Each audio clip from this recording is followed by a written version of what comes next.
No, you don't. Okay, sorry, Year 12. I've just had another look at it.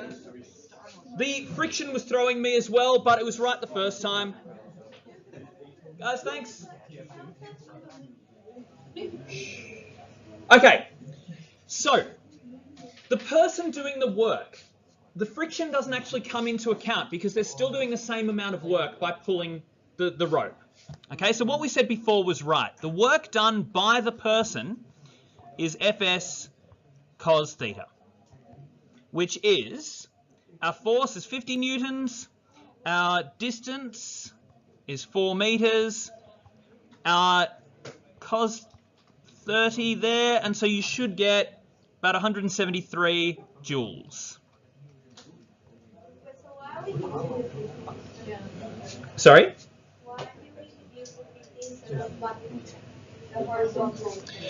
Well, the horizontal component, if you wanted to work out the horizontal component of here, good question. The horizontal component of this, we have the hypotenuse, we've got the adjacent, so the force, hang on, yeah, so that's where it comes in. So it's cos 30 equals the horizontal component over 50, and so our horizontal component ends up being 50 cos 30.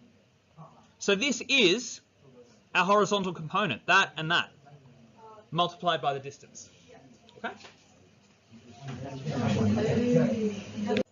So the person doing the work, they are applying 50 newtons. They're pulling it for 4 meters. Okay, that's all you need to work out how much work the person is doing. However, the person is doing work, but some of that work will be lost to friction. So when you work out the amount of work the person is doing, ignore friction. However, when we're doing this, the amount of work done on the crate, so some of this work will be done on the crate, some of it will be done to oppose friction. So here is where we need to work out, where we need to take friction into account. So first of all, we work out the force on the crate. The force on the crate. So hang on, let's draw our crate.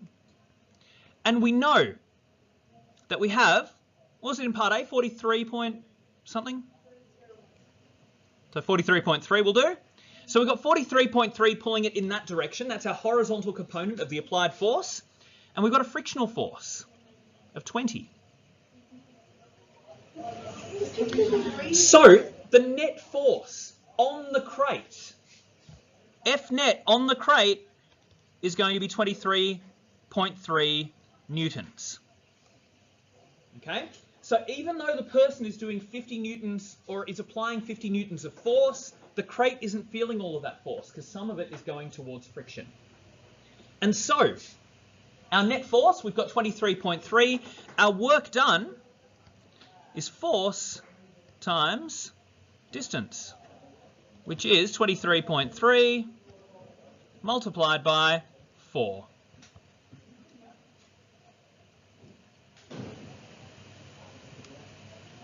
$93.2. Okay, so questions like this can be really tricky, but you need to isolate what the person is doing compared to what the crate is feeling. Yeah. Oh, good question. That's a really good question. It should be, yeah, I think it's distance. It's displacement, is it? No, because you can go on a circle though. Yeah. All right. I'll look into that.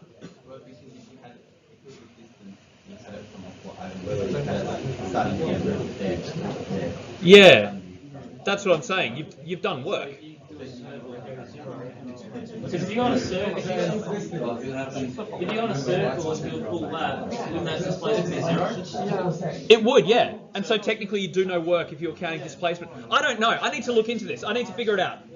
Leave it with me. All right, guys, thanks. Year 12, thank you. All right, part C. Calculate the energy transformed to heat and sound due to the frictional force. How are we going to work that out? We've got to subtract the work. Subtract the work of what? That's the work on the crate. Good. So it's just A minus B. The work the person has done minus the work done on the crate. Okay, so what do we say our person had done? How many joules? 174? 173.